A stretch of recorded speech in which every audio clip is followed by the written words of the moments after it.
Salut à tous, j'espère que vous allez bien. Bienvenue sur la chaîne de Dr Yous. Voilà, aujourd'hui, on va faire l'analyse de la débâcle marseillaise, défaite 3-0 face au Club Bruges hier. Donc voilà, l'OM joue sa finale, mais sur le terrain, il n'y avait qu'une équipe qui pensait pouvoir jouer sa finale, c'est Bruges.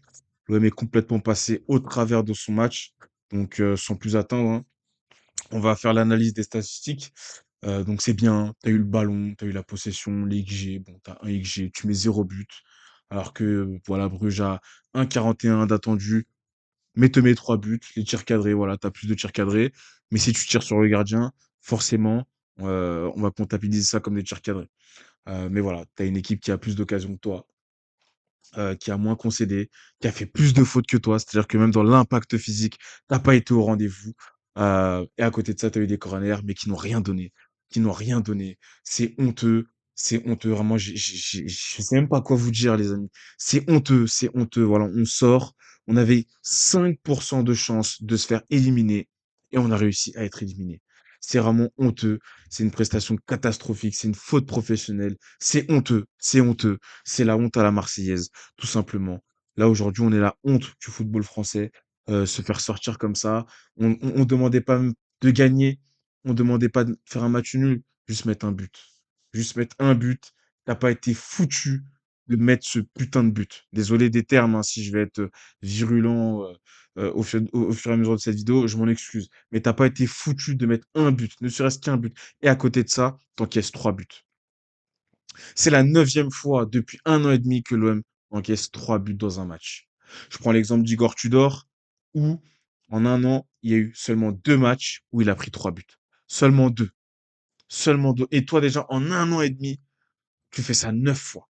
9 fois. Qu'est-ce que vous voulez? Où est-ce que vous voulez qu'on aille?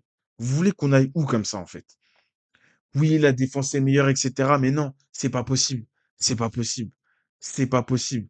9 fois, tu as pris 3 buts avec 2 herbis. C'est pas possible. C'est pas possible. Donc, sans plus attendre, on va rentrer dans l'analyse du match, hein. Je vais pas vous faire perdre du temps plus que ça. Mais comme vous pouvez le voir ici, comme vous pouvez le voir, bah, on est ici, hein. On est déjà à la 4e minute. Déjà, à la 4e minute, tu prends, tu vas prendre le but. On va voir déjà le pressing qui est totalement désorganisé. Vous voyez ici, Weah qui doit gérer 2 joueurs. On a Traoré qui fait son petit pressing, mais son pressing malhonnête, hein, je vais le dire comme ça. Mais vous avez ici Weah, donc qui est perdu, tout simplement, donc il ne sait pas quel joueur presser. Donc il va choisir son joueur et ensuite il va se faire éliminer avec une passe. À partir de ce moment-là, vous allez avoir ici une ligne défensive de 4 avec, on va dire, allez, un 5 contre 5, mais Højbjerg, il sert à rien puisqu'il trottine. Donc vous avez le joueur de Bruges ici qui va tranquillement remonter toute la balle. Et d'un coup, on ne sait pas pourquoi, mais vous allez avoir une ligne défensive ici. Et là, d'un coup, la ligne se resserre. On ne sait pas pourquoi. Vous avez la ligne défensive qui se resserre ici. Ce qui signifie que à droite, tu as Forbes qui est libre. Et ensuite, à gauche, tu as Djacon qui est totalement libre de tout marquage. Donc là, le retour défensif, il est mauvais et le marquage individuel est catastrophique. Tout simplement pourquoi? Parce que vous avez Murillo qui est totalement déconcentré, qui fait juste attention à son vis-à-vis, mais qui va oublier le ballon. Et derrière, qu'est-ce qui va se passer? Djacon qui est libre, donc il est libre de tout marquage, il va se rapprocher de la surface de réparation. Vous avez Geronimo Rulli qui, je pense, avait du savon sur ses gants à ce moment-là et qui décide, voilà, de boxer le ballon. D'ailleurs, je sais pas, la tendance de boxer les ballons. Je suis tombé sur une vidéo de Bernard Lama qui se prenait des bangers, mais qui arrivait à capter le ballon. Non, lui, il a les mains savonneuses, le ballon, les gants glissent, donc il décide de boxer le ballon, mais le ballon va rentrer au fond des filets. Tout simplement. Voilà, c'est tellement énervant. À 4 minutes, 4 minutes, tu perds déjà 1-0. Et en 10 minutes, tu vas totalement donner ton derrière, hein, désolé de le dire comme ça, mais tu vas donner en fait. Tu vas donner ton derrière au club Bruges, qui lui jouait sa qualification en barrage, et toi, t'as pas été au rendez-vous. T'as pas été au rendez-vous. On va passer sur le deuxième but. Vous avez une récupération haute ici, récupération d'Ordonez, hein. Ahmed Traoré qui, voilà, tranquille, qui est dos au but, personne ne lui parle. Ordonez, récupération haute. Regardez où il est, Ordonez. Regardez où il est, Ordonez. C'est ce défenseur-là qu'on aurait dû avoir chez nous, hein. Mais Benatia, il a mis 2 mois. 2 mois à parler avec les dirigeants. Au final, il est resté pour se rabattre sur Pavard. Il est où Pavard aujourd'hui? Il est suspendu. Il est suspendu. C'est un scandale, les gars. Les gars, c'est un scandale. Je vais essayer de redescendre en tension, mais ça m'énerve. C'est un scandale. Je suis désolé de le dire comme ça. Vous avez une récupération haute d'Ordonez ici. Avec un petit geste technique, il va faire une passe qui va éliminer Traoré. Regardez Traoré qui est aux fraises, hein, qui regarde le ballon tranquillement. Et là, vous allez avoir, je vais faire un, désolé, hein, mais c'est un triangle ici. Vous allez avoir un 3 contre 1 en faveur de l'OM. Hein. Donc, vous allez avoir Wea, Kondogbia et Medina. Personne ne va attaquer le joueur de Bruges. Personne ne va l'attaquer. On va faire une fixette aussi sur Balerdi, hein. Balerdi, notre putain de capitaine, désolé de le dire comme ça, notre capitaine, hein, Balerdi, qui voilà, se chamaille avec son défenseur, mais pas au bon moment. Donc, on avance. Et là, vous allez voir qu'en une passe, le joueur de Bruges va éliminer tous ses adversaires. Et là, vous avez un autre joueur de Bruges qui est libre, qui va se donner à fond, tout simplement à fond pour que le ballon ne sorte pas. Et ici, vous allez avoir Balerdi qui a déjà commencé à lâcher son joueur. Le centre n'est même pas arrivé. Le centre n'est pas arrivé, les gars. Le centre n'est pas arrivé et vous allez avoir Balerdi qui lâche déjà son marquage. Derrière, ça aboutit à ça. Balerdi, il est éliminé. Vous avez le joueur qui a pris le temps de reculer, de faire un petit peu quelques pas en retrait. Et à côté de ça, bah, vous avez Balerdi qui se rapproche de son gardien, hein, qui sert à rien tout simplement, et Roulier est battu. Ça fait 2-0. On est à 10 minutes, ça fait 2-0. Mais comment tu peux faire une entame comme ça? Ça arrive trop souvent ces derniers matchs. Ça arrive trop souvent où l'adversaire il te rentre directement dedans et tu encaisses un but derrière. C'est pas possible. Qu'est-ce qu'il faut pour que les joueurs marseillais démarrent leur match correctement? Un but, tu prends un but, c'est pas assez. T'en prends deux, c'est pas assez. Tu rentres toujours pas dans ton match. Mais qu'est-ce que vous voulez qu'on fasse? Vous voulez qu'on joue? Qu'est-ce qu'il faut faire? Expliquez-moi, qu'est-ce qu'il faut faire? Qu'est-ce qu'il faut faire? Je vais essayer de me calmer parce que c'est après que je vais avoir des choses à dire. Mais déjà, t'es déjà à 2-0. T'es déjà à 2-0. T'es déjà à 2-0. Voilà. J'ai On va avancer hein, au fil du match. Je prends le temps quand même. On est déjà à la 73e, mais il faut savoir avant ça que Roberto De Zerbi a fait des changements. J'y reviendrai un petit peu plus tard. A fait des changements. Qu'est-ce qu'il a fait? Il a fait rentrer Paixão pour Murillo à la mi-temps. Je ne sais pas le nombre de fois où Roberto De Zerbi a été amené à faire un changement à la mi-temps. Ça arrivait beaucoup trop souvent, les gars. Beaucoup trop souvent. Pour moi, je pars du principe que si tu fais un changement à la mi-temps, c'est que tu t'es trompé. C'est que tu t'es trompé sur la compo de départ. Et c'est pas normal que le joueur que tu as mis titulaire, à savoir Murillo, sorte aussitôt. Tu t'es trompé. Tu t'es passé de ton meilleur joueur sur la campagne de Ligue des Champions. Parce qu'on peut dire ce qu'on veut sur Paixão, son prix du transfert, le fait qu'il ne sache pas dribbler en 1 contre 1. C'est le meilleur joueur sur la campagne de Ligue des Champions. C'est le meilleur buteur. Mais tu décides de t'en passer. Tu décides de t'en passer. Les seuls joueurs qui ont fait ce qu'il fallait hier sur le terrain, c'est Wea et Paixão. Tout le reste, c'est à la poubelle. Poubelle. Poubelle. Je vais même pas vous montrer les actions marseillaises, elles servent à rien. Elles servent à rien. Parce qu'il y a tellement de choses à dire sur l'apathie défensive que là, vous voyez ici, on est sur la même ligne défensive. Et là, regardez Medina. C'est pas son rôle. Qu'est-ce qu'il fout ici? Qu'est-ce qu'il fout ici? Et qui le remplace? C'est Paixão. Le problème, c'est qu'on a une ligne défensive de 4, mais qui est tellement resserrée qu'on a Carlos Forbes qui est tranquillement libre de tout marquage. Et là, en une passe, vous allez avoir Carlos Forbes qui va récupérer le ballon. Mais le plus grave, c'est que personne ne va suivre ce joueur-là qui est à l'origine de la première passe envers Carlos Forbes. C'est lui qui finit l'action. Bon, bien heureusement, il cadre pas, il y aurait eu hors-jeu derrière. Mais c'est pas le sujet. C'est juste pour montrer la passivité défensive des Olympiens. On enchaîne ici, hein, on est à la 78e minute, déjà une longue transversale, mais déjà à la 78e minute, regardez le repli défensif. On a 4 joueurs, en prenant Rouli, hein, mais on a 3 joueurs de champ qui font un repli défensif catastrophique. À côté de ça, vous avez Geronimo Rulli qui va faire une sortie hasardeuse. Soit tu sors avant, soit tu ne sors pas. Il fait pas les bons choix, Geronimo Rulli. Donc, il décide de sortir. Bon, il fait sa petite parade, hein, il récupère le ballon dans les gants dans les pieds de force, pardon. Mais derrière, c'est pas tout. Vous allez avoir un repli qui est scandaleux.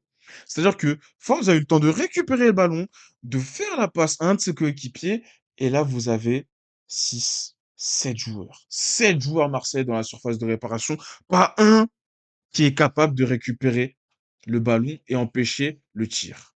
Et derrière, ça fait 3-0. Ça fait 3-0, t'es mort. Alors, on peut dire ce qu'on veut. Oui, c'est le gardien de Benfica. Non, arrêtez de parler de Benfica, etc. Non, t'as pas fait le travail avant. La vidéo contre Liverpool, je le disais, t'as pas fait le travail avant. T'as pas fait le travail contre le Sporting. T'as pas fait le travail contre l'Atalanta. T'as pas été foutu de faire un match nul à Madrid. Et aujourd'hui, tu le payes. Et aujourd'hui, tu le payes. T'as pas été foutu de juste perdre 2-0 contre Liverpool, non. T'as laissé Cody Gakpo marquer tranquillement à la fin du match. Et ben, ça fait 3-0. Sur les 2 derniers matchs, ça fait 6-0. T'as pas été foutu de mettre un seul but. Et les occasions, t'en as eu. Les occasions, t'en as eu. Qu'est-ce que vous voulez qu'on fasse, les amis? Qu'est-ce que vous voulez qu'on fasse? Qu'est-ce que vous voulez qu'on fasse? Maintenant, ça fait 3-0, on est éliminé, bah, ça fait une compétition en moins. C'est bien, on a empoché 28 millions d'euros, mais on est éliminé. On est éliminé et c'est un échec. C'est un échec. Roberto De Zerbi, il est venu justement pour faire passer ce step-là. Je pense qu'il y avait d'autres coachs, qui sont capables de faire ce qui lui a été demandé. Il n'a pas été capable. Il n'a pas été capable. Maintenant, je suis désolé, je vais faire une fixette sur De Zerbi. Sur De Zerbi, le premier responsable de ce fiasco, c'est lui. Roberto De Zerbi, je vous le dis, c'est lui. 30 compos différentes en 30 matchs. C'est un scandale. Tu ne sais pas manager tes joueurs. Vermeren a pris un rouge contre Nantes, on l'a plus jamais revu. Mais comment tu vas avancer? Comment tu vas avancer sans fédérer autour de tes joueurs? C'est pas possible. Je vous ai pas refait la compo, mais le milieu de terrain qui fait Højbjerg, Kondogbia, deux joueurs aussi lents, aussi catastrophiques qu'hier. Mais le pire, c'est qu'il n'y a pas un milieu qui a été recruté l'été dernier qui a été titulaire. Les 3 matchs que tu as gagnés en Ligue des Champions, c'était un milieu à 3 avec Vermeuren. Et t'es pas foutu aujourd'hui de remettre Vermeuren sur le devant de la scène. Mais comment on fait? Comment on fait? Comment on fait si toi, tu n'es pas l'homme de la situation? Il y a des rumeurs aujourd'hui qui sont en train de dire qu'il va partir, etc. Mais là, c'est trop tard, de toute façon. S'il part, la saison, elle est morte. Autant finir avec lui, je vous le dis. Autant finir avec lui. Mais c'est scandaleux.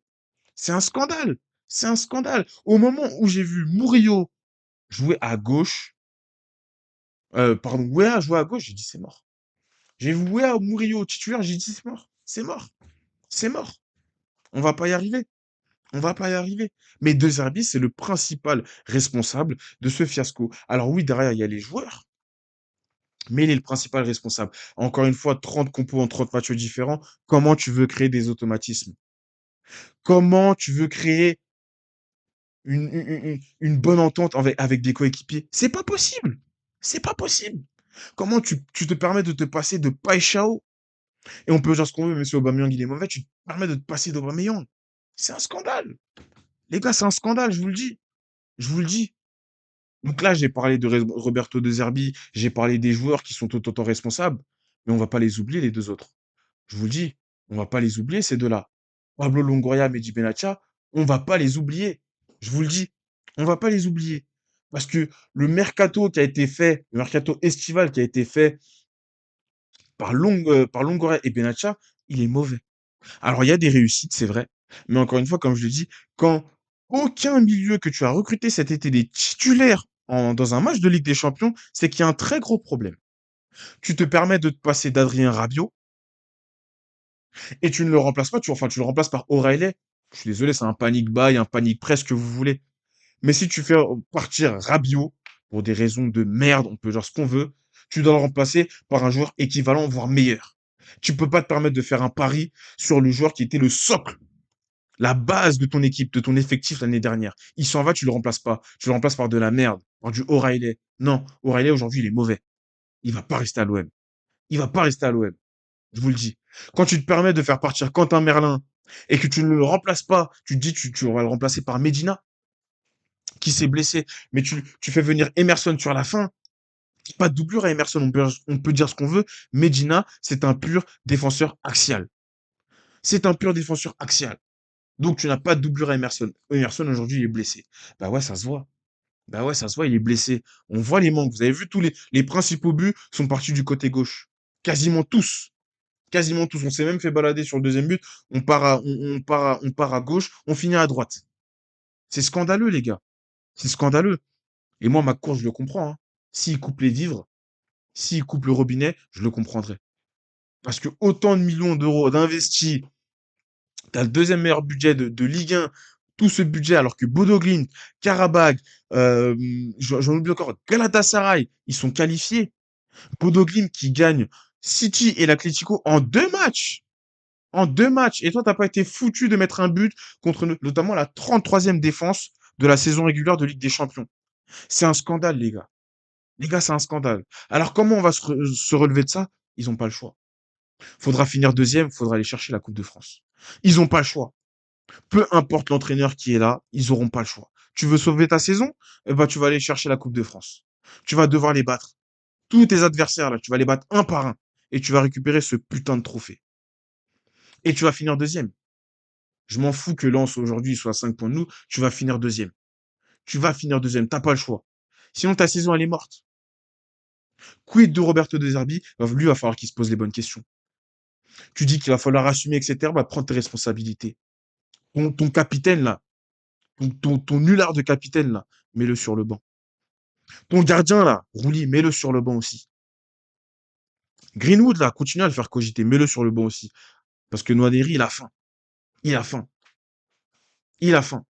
Donc voilà, désolé si j'ai été un peu virulent, un peu énervé, mais voilà, j'étais assez calme sur la journée. Mais là, en évoquant ce débrief, je suis obligé, voilà, ça m'énerve tout simplement. Euh, voilà, je vais pas vous tenir plus longtemps. Quoi qu'il arrive, je vais pas dire l'OM c'est nous, mais on sera derrière eux, hein. Samedi, on joue le PFC, bah voilà, je serai au stade. Je suis énervé comme ça, mais je serai au stade. C'est comme ça, c'est comme ça. Peu importe la situation, on sera derrière eux. Sur ce, portez-vous bien, à la prochaine et allez l'OM.